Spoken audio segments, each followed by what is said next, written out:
বয়স ৩০ হলে এই ৭টি বিষয় আপনাকে অবশ্যই শুরু করতে হবে। নাম্বার ১, ভবিষ্যতের জন্য টাকা জমানো শুরু করুন। নাম্বার ২, নিজের স্বাস্থ্যের প্রতি যত্ন নেওয়া শুরু করুন। নাম্বার ৩, যারা আপনাকে গুরুত্ব কম দেয় তাদের সাথে মেলামেশা করা কমিয়ে দিন। নাম্বার ৪, যারা আপনার উপর যত্নবান তাদের সাথেই মেলামেশা বাড়িয়ে দিন। নাম্বার ৫, প্রতিনিয়ত নিজের অভিজ্ঞতাকে কাজে লাগানোর দিকে নজর দিন। নাম্বার ৬, বর্তমান অবস্থা থেকে নিজেকে উন্নত করার দিকে নজর দিন। নাম্বার ৭, সবচেয়ে গুরুত্বপূর্ণ সব সময় নিজের প্রতি এবং কাছের মানুষের প্রতি সদয় থাকবেন। ১,০০০ টাকা দামের মানিব্যাগ না কিনে ১০০ টাকা দামের মানিব্যাগ কিনে বাকি ৯০০ টাকা সেখানে রেখে দাও। বড়লোক সাজার চক্করে ফকির হয়ে যেও না। যারা বলে পাশে থাকবো, বিশ্বাস করুন তারাই সবার আগে পাশ কাটিয়ে চলে যাবে আপনার খারাপ সময়ে। টাকা থাকলে সব কিছু সম্ভব। সত্যি, টাকা মিথ্যা প্রমাণ করতে আবার মিথ্যাটাকে সত্যি প্রমাণ করতে কাজে লাগে। বুদ্ধিমান মানুষেরা এই ৫টা কথা কখনোই কাউকে বলে না। কারো সম্পর্কে সমালোচনা করে না, কখনো কারুর কথায় তর্ক করে না, নিজের ঘরের কথা কখনো কারোর সাথে আলোচনা করে না, নিজের দুঃখ কষ্টের কথা কাউকে বলে না, কখনো কারোর সাথে চিৎকার করে কথা বলে না। ২৫ বছর পর্যন্ত আমরা ভাবি লোকে কি বলবে, ৫০ বছর পর্যন্ত আমরা ভয় পাই লোকে কি ভাববে, কিন্তু ৫০ বছরের পরে বুঝতে পারি লোকে কখনো আমাদের কথা চিন্তাই করেনি, আর তখন করার মতো কিছুই থাকে না। তাই লোকের কথা ছাড়ুন আর নিজের মতো ভাবুন এবং নিজের মতো বাঁচুন। আত্মসম্মানের থেকে বড় আর কিছুই নেই। কেউ তোমাকে একবারের জন্য ছোট করলেও তাকে চিনে রেখো এবং তার থেকে দূরে থেকো, কারণ প্রশ্রয় পেলে সে আবারও তোমাকে অপমান করবে। কাউকে টাকা ধার দেবেন, কিন্তু ভেবেচিন্তে, কারণ টাকা ফেরত নেওয়ার সময় আপনাকে ভিখারির মতো চাইতে থাকতে হবে, আর যে নিয়েছে সে মালিকের মতো তারিখের পর তারিখ দিতে থাকবে।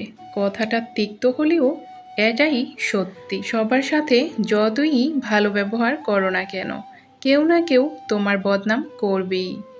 অহংকার যার ভেতরে থাকবে সে কখনো নিজের ভুল দেখতে পাবে না, আর অন্যের মধ্যে কোনো ভালো গুণও দেখতে চাইবে না। পৃথিবীতে তোমার জন্য জন্ম হয়েছে যার, তাকে পাওয়ার জন্য তোমাকে কোনো যুদ্ধ করতে হবে না। সময় হলে ঠিকই সে আসবে তোমার কাছে। নরম ও দয়ালু মানুষগুলো কিন্তু বোকা নয়। তারা জানে মানুষ তাদের সাথে কী ব্যবহার করেছে বা কী ব্যবহার করে, তবুও তারা মানুষদের বরাবর ক্ষমা করে দেয়, কারণ তাদের খুব সুন্দর একটা হৃদয় আছে। ব্যবহারটা ঠিক করুন, ওরাই থাকবে মৃত্যুর পরেও। টাকা পয়সা ঘর বাড়ি তো সব কিছুই মৃত্যুর পর অন্যজন ভোগ করবে। পাহাড়ের উপর দাঁড়িয়ে আকাশকে যতটা কাছে মনে হয়, আকাশ ততটা কিন্তু কাছে নয়। ঠিক তেমনি কোনো মানুষকে যতটা আপন মনে হয়, আসলে সে ততটা আপন নয়। যা তুমি অন্যকে দিবে তাই তুমি ফেরত পাবে, সেটা সম্মান হোক বা ধোঁকাই হোক। মেয়েদের সবচেয়ে বেশি আনন্দ হয় যখন ঝগড়া করে স্বামীকে হারাতে পারে। ঝগড়ায় স্বামীদের পরাজিত মুখ মেয়েদের কাছে যুদ্ধ জয়ের সমান। টাকা পয়সা কোনো বিষয় না। ছেলেটা ভালো মানে মেয়েটা সুখী, মেয়েটা ভালো মানে পুরো পরিবারটাই সুখী। বোকারা রাগ করে, বুদ্ধিমানেরা ধৈর্য ধরে, মিথ্যাবাদীরা চাপা মারে, আর নিন্দুকেরা সমালোচনা করে। লোভীরা বিপদে পড়ে, পরিশ্রমীরা কর্ম করে, অলস অজুহাত বের করে, সাহসীরা বাস্তবায়ন করে, ভীরুরা কান্না করে, প্রতারকেরা সততার অভিনয় করে, স্বার্থবাদী কেটে পড়ে, কুটিল মন হিংসা করে।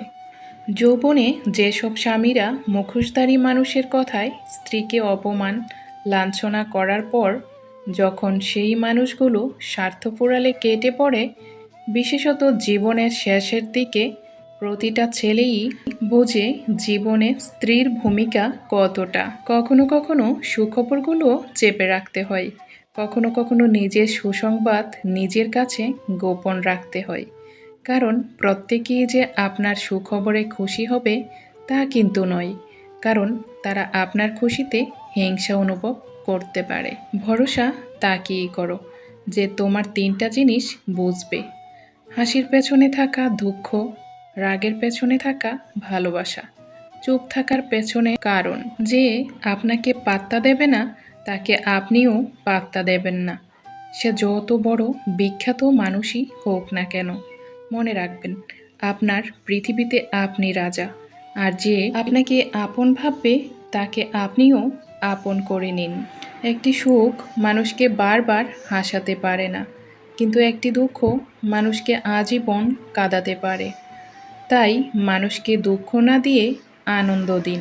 জীবনের কঠিন সময়গুলোকে যখন মানুষ একাকী অতিক্রম করে বাঁচতে শিখে যায়, তখন মানুষ একাকিত্বকে আর ভয় পায় না।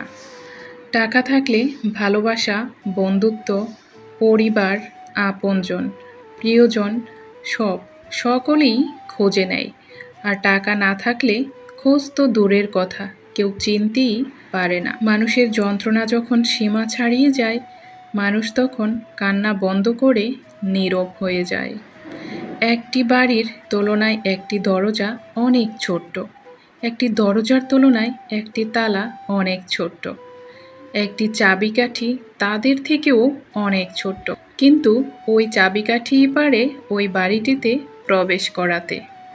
এইভাবে একটি ছোট্ট চিন্তাশীল ব্যাখ্যা অনেক বড় সমস্যার সমাধান করতে পারে। বর্তমান যুগে টাকাই সব।